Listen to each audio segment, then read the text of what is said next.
Left right voice ചാനലിന്റെ പ്രത്യേക election പരിപാടിയിലേക്ക് സ്വാഗതം. ലോക്സഭ ഇലക്ഷൻ ഉറപ്പടിയിൽ എത്തിക്കഴിഞ്ഞു. ഇനി ഒരാഴ്ച കഴിഞ്ഞാൽ കേരളം പോളിംഗ് ബൂത്തിലേക്ക് പോവുകയാണ്. തീപാറുന്ന പോരാട്ടം നടക്കുന്ന, ഏറ്റവും ശ്രദ്ധ ആകർഷിച്ചിട്ടുള്ള, എല്ലാവരും ഉറ്റുനോക്കുന്ന ഒരു 10ഓളം മണ്ഡലങ്ങളിലേക്കുള്ള ഒരു ഓട്ട പ്രദക്ഷിണമാണ് നമ്മളിത് ഈ പരിപാടിയിൽ ഉദ്ദേശിക്കുന്നത്. ഒരു ചർച്ചാ രൂപത്തിൽ ഒരു അവലോകനം. ഇതുവരെ ഞങ്ങൾ ഓരോ മണ്ഡലങ്ങളിലെയും ചില സ്റ്റോറികൾ, വലിയ സ്റ്റോറികൾ ചെയ്തുകൊണ്ടിരുന്നു. അതൊക്കെ ആയിരക്കണക്കിന് ലക്ഷക്കണക്കിന് പ്രേക്ഷകരാണിത് കണ്ടുകൊണ്ടിരിക്കുന്നത്. ആ പ്രേക്ഷകരെ ഞങ്ങൾ ഈ ഒരു അവസാന ലാപ്പിലെ ഈ ഒരു പരിപാടിയിലേക്ക് ഞങ്ങൾ സഹർഷം സ്വാഗതം ചെയ്യുകയാണ്. നമ്മുടെ ഈ പരിപാടിയിൽ ആ വിലയിരുത്തൽ പ്രധാനമായിട്ട് നടത്തുന്നത് വളരെ അറിയപ്പെടുന്ന മുതിർന്ന മാധ്യമ പ്രവർത്തകൻ, കേരള രാഷ്ട്രീയത്തെക്കുറിച്ച് പ്രത്യേകിച്ച് വളരെ ആഴത്തിൽ സമഗ്രമായിട്ട് വിലയിരുത്തുന്ന, പഠിച്ചിട്ടുള്ള, അല്ലെങ്കിൽ അതിനെപ്പറ്റി വീക്ഷിക്കുന്ന, ശ്രദ്ധിക്കുന്ന വളരെ അറിയപ്പെടുന്ന മുതിർന്ന മാധ്യമ പ്രവർത്തകനായ കരിയൻ രവിയെ ഞങ്ങൾ ഈ പരിപാടിയിലേക്ക് ക്ഷണിക്കുന്നു. 18ാം ലോക്സഭാ തിരഞ്ഞെടുപ്പ് ഇന്ത്യയിലെ ജനങ്ങൾ മാത്രമല്ല, ഇന്ത്യ പോലൊരു ജനാധിപത്യ രാജ്യത്തിൻ്റെ ഭാവി തീരുമാനിക്കപ്പെടുന്ന ഒന്നായി ലോകം ഈ തെരഞ്ഞെടുപ്പിനെ കാണുന്നു എന്നുള്ളതാണ് ഈ 18ാം ലോക്സഭാ തെരഞ്ഞെടുപ്പിൻ്റെ ഏറ്റവും വലിയ സവിശേഷത. കാരണം ധാരാളം തർക്കങ്ങളും വിവാദങ്ങളും വിമർശനങ്ങളുമെല്ലാം വരുമ്പോഴും ഉന്നയിക്കപ്പെടുന്ന ഏറ്റവും വലിയൊരു ചോദ്യം, ഇത് കഴിഞ്ഞാൽ മറ്റൊരു തെരഞ്ഞെടുപ്പിലേക്ക് രാജ്യത്തിന് പോകാനാകുമോ,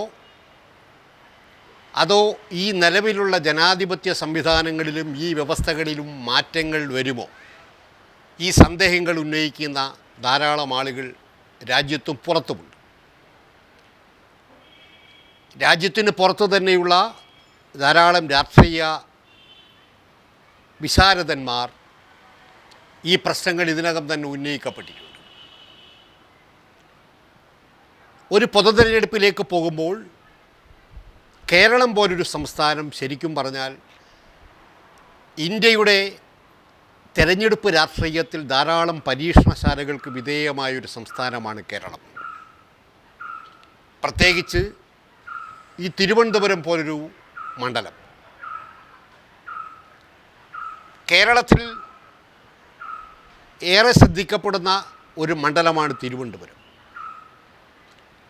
അതിപ്പോഴെന്നല്ല, തെരഞ്ഞെടുപ്പ് രാഷ്ട്രീയം തുടങ്ങിയ കാലം മുതൽ തന്നെ.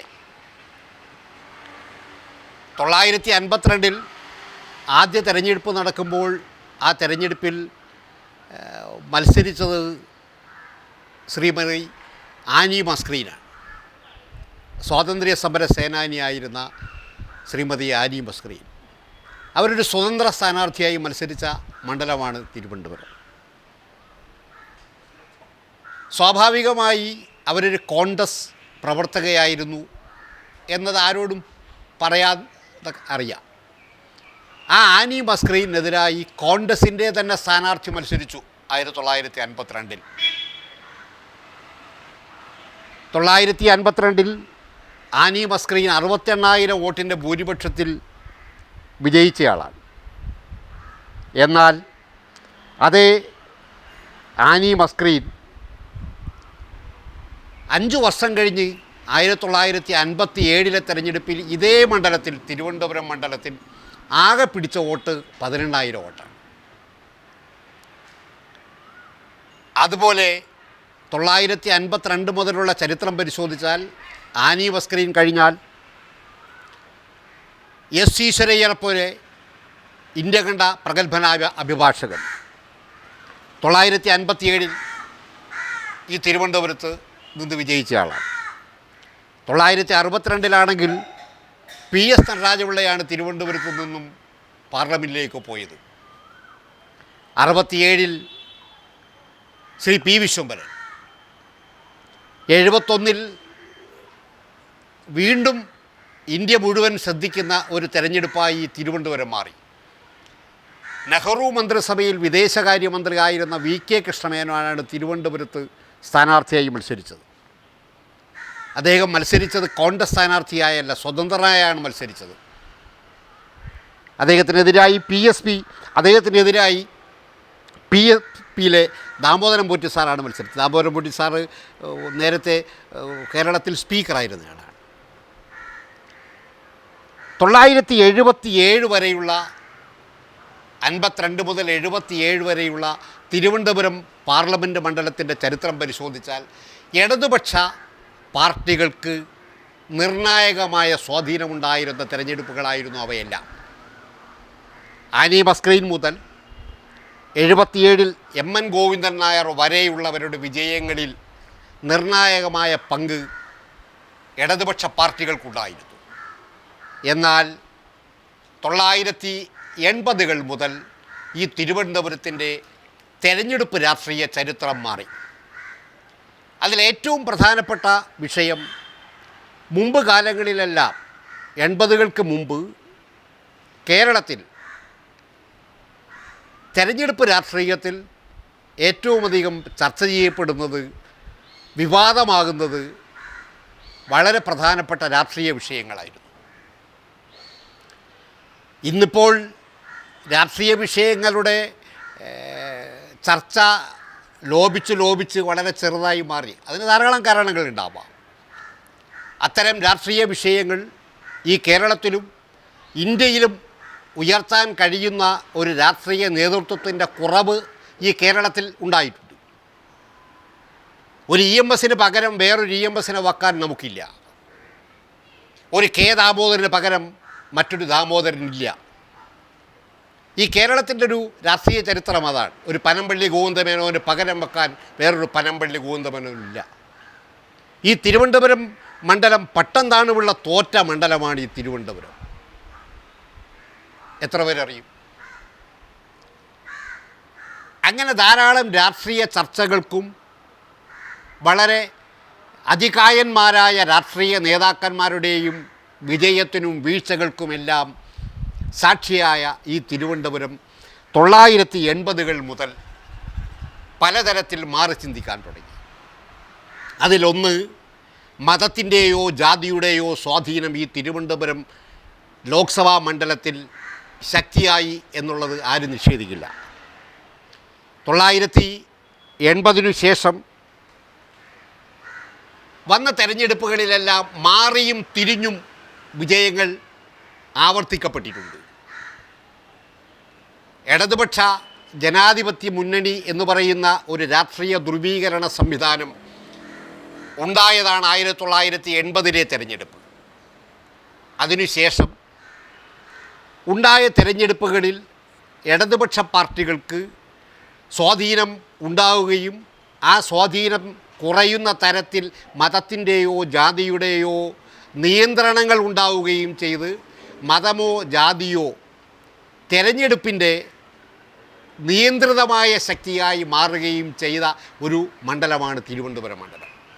ആ മണ്ഡലത്തിൽ 980 ശേഷവും പ്രമുഖന്മാരായ ധാരാളം പേർ ജയിക്കുകയും തോൽക്കുകയും ചെയ്തിട്ടുണ്ട്. ONV കുറുപ്പ് തോറ്റൊരു മണ്ഡലമാണ് തിരുവനന്തപുരം. അതുപോലെ ഈ തിരുവനന്തപുരത്ത് KV സുരേന്ദ്രനാഥ് തെരഞ്ഞെടുപ്പിൽ വിജയിക്കുകയും K കരുണാകരൻ വിജയിക്കുകയും ചെയ്ത ഈ മണ്ഡലത്തിൽ PK വാസുദേവൻ നായർ ഇവിടെ നിന്നും ലോക്സഭാംഗമായി. അങ്ങനെ ധാരാളം സവിശേഷതകളുള്ള ഒരു മണ്ഡലമാണ് ഈ തിരുവനന്തപുരം. മറ്റൊന്ന്, 984 മുതലാണ് ഈ തിരുവനന്തപുരം മണ്ഡലത്തിൽ BJP രംഗപ്രവേശം ചെയ്യുന്നത്. 984 BJP ആയല്ല, 984 ഹിന്ദു മുന്നണിയായാണ് ആദ്യത്തെ രംഗപ്രവേശം.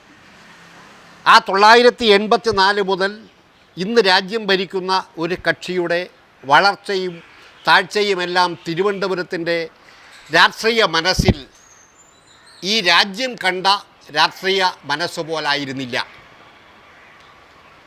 തെരഞ്ഞെടുപ്പുകളിൽ 984 തെരഞ്ഞെടുപ്പിൽ 20% വോട്ടാണ് ഹിന്ദു മുന്നണി നേടിയത്.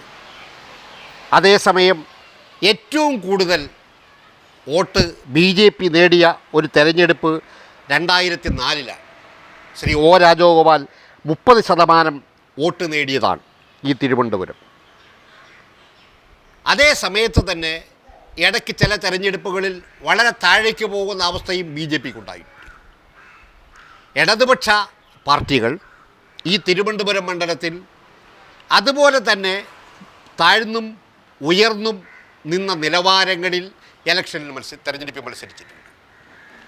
അതുകൊണ്ട് തന്നെ ഈ തെരഞ്ഞെടുപ്പ് ഈ കേരളത്തിൽ തിരുവനന്തപുരം പോലൊരു കോൺസ്റ്റിറ്റ്യുവൻസി മറ്റൊരു ശ്രദ്ധയാകർഷിക്കുന്നതിൻ്റെ കാരണം ഇവിടെ മത്സരിക്കുന്ന സ്ഥാനാർത്ഥികളിൽ ഒരാൾ കേന്ദ്രമന്ത്രിയാണ്, നിലവിലുള്ള കേന്ദ്ര മന്ത്രിസഭയിൽ അംഗമായ ഒരാളാണ് ശ്രീ രാജീവ് ചന്ദ്രശേഖർ. മറ്റൊരാൾ നേരത്തെ കേന്ദ്രമന്ത്രിയായിരുന്ന UN-ൽ അണ്ടർ സെക്രട്ടറി ആയിരുന്ന ലോകത്ത് മുഴുവൻ അറിയപ്പെടുന്ന ഒരു നയതന്ത്രജ്ഞനായ ശശി തരൂരാണ്. മൂന്നാമത് മത്സരിക്കുന്നയാൾ ശ്രീ പന്നിയൻ രവീന്ദ്രൻ നേരത്തെ തിരുവനന്തപുരത്തു നിന്നും VK വാസുദേവൻ നായർക്കു ശേഷം നിര്യാണത്തെ തുടർന്ന് അതിനുശേഷം നടന്ന ഉപതെരഞ്ഞെടുപ്പിൽ മത്സരിച്ച് പാർലമെൻറ്റ് അംഗമായതിനു ശേഷം മത്സരിക്കുന്നയാളാണ്. അങ്ങനെ ഈ തെരഞ്ഞെടുപ്പ് ഈ തിരുവനന്തപുരത്തെ സംബന്ധിച്ച് വളരെ പ്രധാനപ്പെട്ട ഒന്നായി മാറുന്നു. ഈ തെരഞ്ഞെടുപ്പിന് തിരുവനന്തപുരം കേരളത്തിലെ മറ്റു മണ്ഡലങ്ങളിൽ നിന്നും വ്യത്യസ്തമാകുന്നതിൻ്റെ കാരണം ഞാൻ നേരത്തെ പറഞ്ഞു. ഇതിൽ നേരത്തെ ഉണ്ടായിരുന്ന മണ്ഡലത്തിൻ്റെ ഘടനയിൽ വലിയ മാറ്റങ്ങളുണ്ടായിട്ടുണ്ട്. ഇന്ന് തിരുവനന്തപുരം മണ്ഡലം അധികം വരുന്നത് തിരുവനന്തപുരം നഗരമാണ്. തിരുവനന്തപുരം നഗരം കഴിഞ്ഞാൽ പിന്നീട് നെയ്യാറ്റിൻകരയും പാറശാലയും നേമവും കോവളവും അടങ്ങുന്നതാണ് തിരുവനന്തപുരത്തെ നിയമസഭാ മണ്ഡലങ്ങൾ. കഴക്കൂട്ടവും വട്ടിയൂർക്കാവും തിരുവനന്തപുരത്തിൻ്റെ നഗരമാണ്. ആ നഗരവും അടങ്ങുന്ന 7 മണ്ഡലങ്ങളാണ് തിരുവനന്തപുരത്തിൻ്റെ പ്രത്യേകത. ഈ മണ്ഡലത്തിൽ ഇതുവരെയുള്ള തിരഞ്ഞെടുപ്പുകളെ വച്ചുകൊണ്ട് നമുക്ക് ഈ പുതിയ തെരഞ്ഞെടുപ്പിൻ്റെ ഒരു റിസൾട്ടിലേക്ക് പോകാനാവില്ല. 1980-കൾക്ക് ശേഷം ഈ തിരുവനന്തപുരത്തിൻ്റെ വോട്ടർമാരുടെയിലുണ്ടായ മാറ്റം വളരെ വലുതാണ്. ഒന്ന്, തിരുവനന്തപുരത്തിൻ്റെ വോട്ടിംഗ് പാറ്റേൺ നിയന്ത്രിക്കപ്പെട്ടിരുന്നത് സർക്കാർ ജീവനക്കാരായ മഹാഭൂരിപക്ഷം പേരാണ്. 2, സർക്കാർ സർവീസിൽ നിന്നും വിരമിച്ചവരായ അധികം പേർ. മറ്റൊന്ന്, പുറംപോക്കുകളിൽ താമസിച്ചിരുന്ന ഒന്നുമില്ലാത്ത പാവപ്പെട്ട കുറേ ആളുകൾ. എന്നാൽ അതിൽ നിന്നെല്ലാം വ്യത്യസ്തമായി തിരുവനന്തപുരത്തിൻ്റെ തെരഞ്ഞെടുപ്പ് നിയന്ത്രിക്കപ്പെടുന്ന ഒന്നായി ടെക്കികൾ മാറുന്ന ഒരവസ്ഥ ഈ അടുത്ത കാലങ്ങളിലായി ഉണ്ടായിട്ടുണ്ട്. അത് കാരണം 1980-ന് ശേഷം തിരുവനന്തപുരം ഒരു ടെക്നോ പാർക്കിൻ്റെ ആവിർഭാവവും ഒപ്പം പുതുതായി വന്ന ടെക്കികളുടെ വലിയ നമ്പർ, അത് മുഴുവൻ 40-ന് താഴെ പ്രായമുള്ള ഒരു വലിയ യൂത്താണ്. ആ യൂത്ത് ഈ തിരുവനന്തപുരത്തിൻ്റെ തെരഞ്ഞെടുപ്പ് നിയന്ത്രിക്കുന്ന ഘടകമായി ഒരു പരിധിവരെ മാറിയിട്ടുണ്ട് എന്നുള്ളതാണ് യാഥാർത്ഥ്യം. അത് വച്ച് നോക്കുമ്പോൾ ഈ തിരുവനന്തപുരത്തിൻ്റെ തെരഞ്ഞെടുപ്പ് അളക്കാൻ ഇപ്പോഴാവില്ല. എന്നാൽ കാര്യങ്ങൾ നന്നായി പഠിക്കുകയും വിലയിരുത്തുകയും ഒക്കെ ചെയ്യുന്ന ഒരു സമൂഹമാണ് തിരുവനന്തപുരത്തേത്. അതുകൊണ്ട് തന്നെ വരും കാലത്ത് മറ്റൊരു സംസ്ഥാനത്തിൻ്റെ ചിന്തകൾക്ക് അപ്പുറം ഈ തിരുവനന്തപുരത്തിൻ്റെ ചിന്ത എന്ന് പറയുന്നത് രാജ്യത്തിൻ്റെ രാഷ്ട്രീയ ഭാവി നിശ്ചയിക്കപ്പെടുന്ന ഒന്നായി മാറും എന്ന കാര്യത്തിൽ ആർക്കും തർക്കം വേണ്ട. അതിൽ ഈ 3 സ്ഥാനാർത്ഥികൾ തമ്മിലുള്ള വ്യത്യാസങ്ങൾ പരിശോധിക്കുമ്പോൾ, ഒന്ന്, ശശി തരൂർ കോൺഗ്രസ് സ്ഥാനാർത്ഥിയാണ്. കേരളത്തിൻ്റെ സ്ഥിതി വെച്ച് പറഞ്ഞാൽ UDF. രാജീവ് ചന്ദ്രശേഖർ NDA സ്ഥാനാർത്ഥിയാണ്. പന്നിയൻ രവീന്ദ്രൻ LDF സ്ഥാനാർത്ഥി. ഞാൻ ഈ തുടക്കത്തിൽ പറഞ്ഞ പോലെ 72 വർഷക്കാലത്തെ ഈ തിരുവനന്തപുരത്തിൻ്റെയും കേരളത്തിൻ്റെയും ഇന്ത്യയുടെയും തെരഞ്ഞെടുപ്പ് രാഷ്ട്രീയം വിശകലനം ചെയ്യുമ്പോൾ അതിൽ ഏറ്റവും നിർണായകമായി സ്വാധീനം ചെലുത്താൻ കഴിഞ്ഞിരുന്ന ഒരു ഇടതുപക്ഷ ചിന്തയുടെ ഒരു മണ്ണ് ഈ തിരുവനന്തപുരത്ത് എല്ലാ കാലത്തും ഉണ്ടായിട്ടുണ്ട്. അത് ഈ തെരഞ്ഞെടുപ്പിൽ എങ്ങനെ പ്രതിഫലിക്കും എന്നത് ഈ തെരഞ്ഞെടുപ്പിൻ്റെ ഫലത്തെ സ്വാധീനിക്കും. 2, കേന്ദ്ര ഗവൺമെൻറ്റിൻ്റെ കഴിഞ്ഞ 10 വർഷക്കാലത്തെ ചെയ്തികൾ.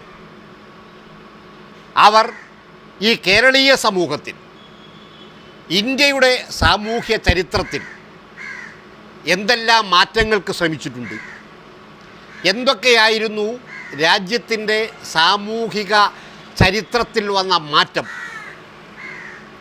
അതെല്ലാം ഈ തെരഞ്ഞെടുപ്പിലെ മറ്റൊരു വിഷയമായി തെരഞ്ഞെടുപ്പിൽ വോട്ടർമാർ കാണുന്നു. കോൺഗ്രസും UDFും. രാജ്യത്ത് ഇനി ഒരിക്കലും കോൺഗ്രസ് ഒറ്റയ്ക്ക് തിരിച്ചു വരില്ല എന്നുള്ള രാഷ്ട്രീയ യാഥാർത്ഥ്യം തൊട്ടറിയുന്നവരാണ് എല്ലാവരും. എന്നാൽ നേരത്തെ പോലെ ഒരു മുന്നണി സംവിധാനത്തിൽ, ഒരു പുതിയ സംവിധാനത്തിൽ, ഇന്ത്യ എന്ന് പറയുന്ന ഒരു മുന്നണി സംവിധാനത്തിൽ രാജ്യത്തേക്ക് പ്രാദേശിക പാർട്ടികൾ അടക്കമുള്ളവരുടെ ഒരു മുന്നണിയായി തിരിച്ചു വരാൻ അതിന് കഴിഞ്ഞേക്കും എന്ന് കാണുന്നവരും ചെറുതല്ല. ഇതിലെല്ലാം ഉപരി ഏറ്റവും നിർണായകമായത് പാർലമെൻറ്റിൽ, ലോക്സഭയിൽ നിർണായക ശക്തിയായി ഇടതു പാർട്ടികൾ മാറുന്നില്ലെങ്കിൽ നാളത്തെ രാജ്യത്തിൻ്റെ ഭാവി എങ്ങനെയാകും എന്ന് ചിന്തിക്കുക ബുദ്ധിമുട്ടാവും. അതുകൊണ്ട് തന്നെ ഈ കേരളത്തിൽ ആണ് ഏറ്റവും കൂടുതൽ ഇടതു പാർട്ടികൾ മത്സരിക്കുന്ന ഒരു സംസ്ഥാനം കേരളമാണ്. ഉത്തരേന്ത്യയുമായി തുലനം ചെയ്യുമ്പോഴൊന്നുമല്ല. ഉത്തരേന്ത്യയിലെ രാജ്യം എന്ന് പറയുന്നത് ഉത്തരേന്ത്യയാണ്. ഇന്ത്യ എന്ന് പറയുന്ന രാജ്യം ഉത്തരേന്ത്യയിലാണ്. 200 സീറ്റാണ് ഉത്തരേന്ത്യയിൽ. അതുമായി തുലനം ചെയ്യുമ്പോൾ 20 സീറ്റുകളൊന്നുമല്ല. എങ്കിലും ഇവിടെ ലോക്സഭയിൽ ഇടത് കക്ഷികൾ, ഇടതു പാർട്ടികൾ ഒരു നിർണായക സ്വാധീനമുള്ള ശക്തിയായി മാറാൻ കഴിയുമോ ഇല്ലയോ എന്ന ചോദ്യത്തിന് ഉത്തരം കണ്ടെത്തലാണ് ഈ തെരഞ്ഞെടുപ്പിലെ ഏറ്റവും പ്രധാനപ്പെട്ട വിഷയമായി എനിക്ക് തോന്നുന്നത്.